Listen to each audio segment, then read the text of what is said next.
I bought some of the cheapest mystery Steam keys to see if they're worth your money or a complete waste. Some were amazing and the rest, yeah, not as much. Like, one of them even tried to copy Skyrim, and trust me, it went as bad as you can imagine. Then at the end of the video, I'll be ranking all 5 games from would I recommend to not at all. And to keep it fair, I'll be playing each game for 1 hour, no more and no less. But now let's start with the first key, this one being Dead Bits, an indie FPS where every level is called a test, which kind of fits it because honestly this feels so unfinished. So first up you open up the game, then you have the main menu, and it greets you with, well, nothing. Like absolutely nothing. It's literally just a list of levels, no tutorial, no guidance. But once you start playing, it's weirdly fun. You get your blocky graphics which surprisingly look pretty cool, and the music is way too loud, but somehow it all works. Now the first 2 tests I played, they were easy, they set things up well. Then you hit test 3 and bam, brick wall. And you might be thinking, was the level that hard? Well, it wasn't the level that was hard, no. It's the parkour section before it. I literally died on this section so many times and I considered throwing my monitor out of my window. But after time and time again, I made it through the parkour, and this is where you meet your first boss. And let me tell you, it's as threatening as a wet paper bag. Like genuinely, it is so easy to defeat.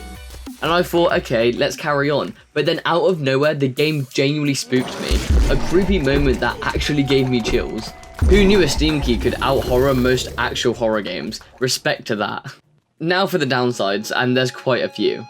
Like for example, the slow-mo death animation, it's cool at first but gets so old fast. Then you have the difficulty, it's not laid out properly, it feels so random. Sometimes super easy on a late level or sometimes unfair on an early one. Then this isn't necessarily a bad thing about the game, but when I made it to test 6, my timer finally finished at my hour mark. And I can't lie, if it didn't hit that hour mark, I genuinely would be rage quitting. Like I was stuck on this level for so long. First, just for the parkour. Second, I didn't even know you had to shoot the guy after grabbing the volcano gun. It was just so annoying. But now that my hour was up, would I recommend this game? Well, not really. There are flashes of smart design and suspense that kept me hooked longer than I expected. But brutally, I'll call this one repetitive, rough, but not totally worthless. But now let's shift gears, literally, because the next key that I redeemed throws us behind the wheel. This being Crash Metal, a cyberpunk open world racing sim. On paper, that sounds amazing. A neon city, custom cars, and futuristic vibes. And yeah, the customization, which is the first thing you see in this game, it's actually sick. Tons of cars and tons of ways to tweak them. But then the reality hits. I was literally the only player online. The multiplayer part was just me driving alone, pretending I had friends. It was less of a need for speed, but more of a need for someone. Sorry, that joke was so bad, like, just forget about it. But then we move on to the races, which doesn't even make sense. See, they're based on skill points, not whoever finishes first. So imagine losing a race against these stupid AIs when you were first the whole time. But the one thing I will give it is that the graphics are solid. Driving through the neon city was relaxing and kind of beautiful, like cyberpunk meditation, but after 5 minutes you kind of start to remember that there's not actually anything to do. Except from drifting, that's kind of cool, but I mean, it barely lasts. Then you have the music and sound effects. They were okay, but honestly, you could find any Spotify car playlist and get the same vibe.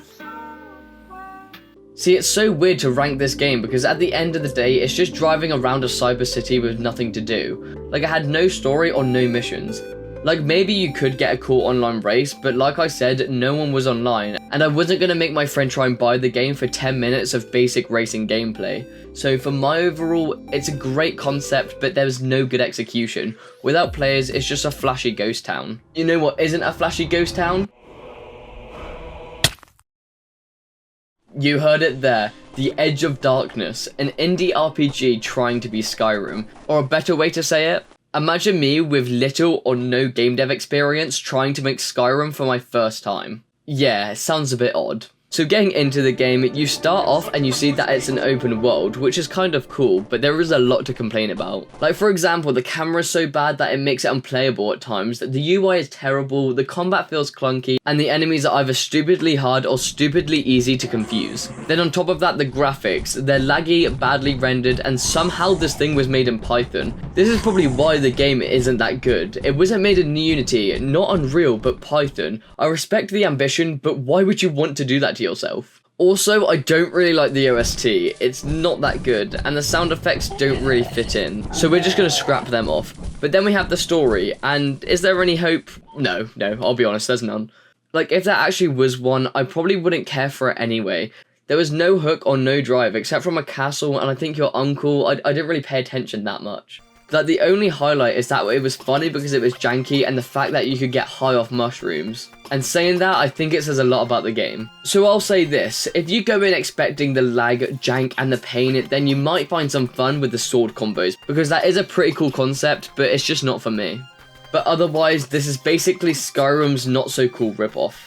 Overall, it is a cool idea, but it had such a poor execution. Another game recently came to mind which was very similar to Skyrim, which has very high reviews, so I'll have to try it out. But this one's just the bad version of it all. But I feel like if you did play it drunk, you might actually have fun.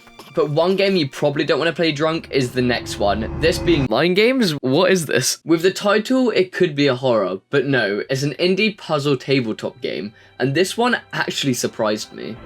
So the intro puzzle was awful, it throws you in with zero explanation, with the first puzzle being the most annoying, making me want to already uninstall the game. But once you get past it, all the other puzzles are genuinely fun. They break away from the usual ones you used to get in school and actually made me think. Also, winning feels amazing because when you have to do these puzzles against some stupid AI, it wasn't playing easy with you, it was out to ruin your life, and it almost succeeds. Then the next thing is that there's no music, which is kind of good because it helps you focus, but it also does make you feel like you're staring at a blank notebook. Maybe a little lo-fi beat in the background would have been perfect, maybe a jazz cat sipping coffee in the corner, I don't know, just something cool. Then you probably get to the worst parts, which is the graphics. They're bad and inconsistent. They try to make it too real, but it genuinely just doesn't look right. Like, it almost felt disturbing. And another thing that was disturbing is that random evil laugh. It's disturbing and absolutely annoying. But now for the best part, the gameplay. The puzzles carried so hard. Like, genuinely, I'd recommend this to any puzzle lover. Because this is one of the only games where I actually wanted to carry on playing after my hour timer was up. It was mainly just because I loved beating that stupid AI. Yeah, who's laughing now, mate? Haha. So overall, the game might look ugly, but it's a great brain workout with addicting gameplay, so genuinely, this is one of the only ones I'd recommend. Well, there's actually one more I would recommend, and this is... In my opinion, MC Pixel 3 is the best of the bunch. This game is just goofy puzzle chaos, and it's brilliant. There are over 100 levels in this game. Each one is an absurd scenario, where the dumbest solutions is usually the right one. It reminds me of the old Stickman games, simple, ridiculous, and addictively fun.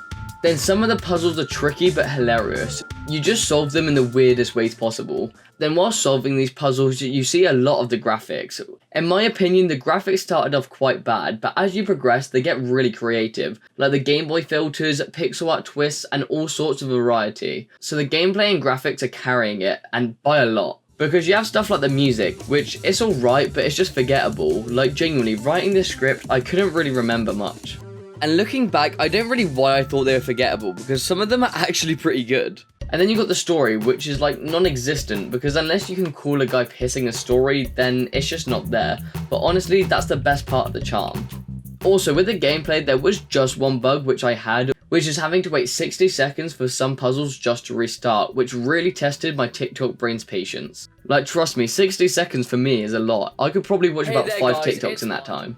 But yeah, there's not much to say about this game, it was just genuinely addicting. This is also one of the games where I wanted to keep on playing after the deadline, which I probably will after this video finishes, but there's not that much in the game to make a whole video on it, so this is one of the ones I'd actually recommend you guys play, because it's goofy, creative, and genuinely fun. It's a clear winner out of all the keys, and the fact that it's not perfect gives the charm. Also, I think it's the highest rated one with the most reviews on here, so you might as well play it. So after playing all 5 Steam keys, let's brutally rank them. I'm going to put Dead Pits into something, I guess. It was fun for a bit, but wow, it does get repetitive. Then Crash Metal Cyberpunk is going to go straight into no. Like, don't even. The game looked cool, but everything else just wasn't it. Then Mind Games land into maybe. It had some very cool ideas and fun puzzles, just not enough to keep me as hooked as I wanted to be. Also, those graphics, sort them out, make them cartoony or something. Then finally, MC Pixel 3, an easy yes. It was absolute chaos, but the good kind. It had such weird puzzles, but it still kept me so engaged. Actually, I did forget one game, so let's just put it there. Anyways, that's it for this video. And if you want, comment your opinions on this game, or if you want to see me do a video like this again. Anyways, that's it. See you in the next one.